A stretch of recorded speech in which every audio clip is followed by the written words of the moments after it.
Lots to talk about. Joining us now, Andrei Illarionov. He is a senior fellow at the Cato Institute, which is an independent think tank, and he's a former chief economic advisor to Russian President Vladimir Putin. He's in Washington. Andrei, good to talk to you. Thanks for joining us. Good morning. Could I get your thoughts on these new sanctions we understand are being leveled against Russian individuals, these targeting presumably some of Mr. Putin's closest billionaire friends? Is this going to have any kind of impact on Mr. Putin loosening his grip on parts of eastern Ukraine? I think it is too little and too late.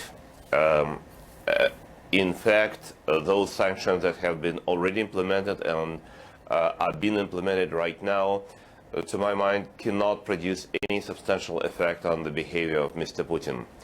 Mr. Putin considers his actions in Ukraine over the last several months, actually since July last year, as his personal mission given to him from above, from the sky, to unite Russian lands, to unite Russian people.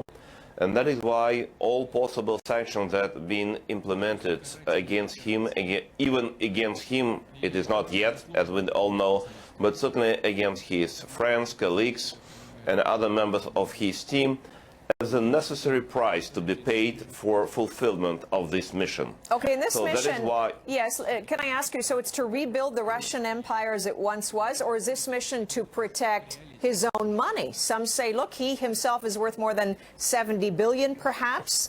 If so, it would make him the richest head of state in world history. So what precisely is he looking to do? Can you clarify? Is it his own money or to rebuild the empire? In his language and in the language of his team, it is reconstructions and rebuilding of the so-called Russian world. It is this kind of vague concept that would include Russian people as ethnic Russian people, Russian-speaking people, Russian citizens, or those people who have some affiliation to Russia, which is considered to be, could be, as the former Soviet Union or Russian Empire. So this is a vague concept that allows him to undertake different actions in different regions of the world to create this Russian world that is actually considered him as opponent to the Anglo-Saxon world.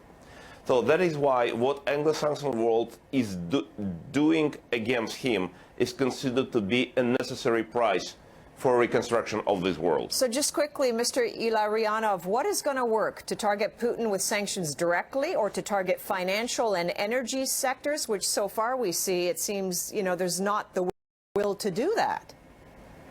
From my point of view, sanctions will not help. What will? Sanctions could help 6 years ago after and during Russian-Georgian war. Now it's a different stakes, much higher, much more serious. Mr. Putin is much better prepared, and that is why I would think that something much more serious than economic or financial sanctions. Well, we will watch to see where it does go. Andrei Illarionov joining us. He's a senior fellow with the Cato Institute. We appreciate your time. Thank you.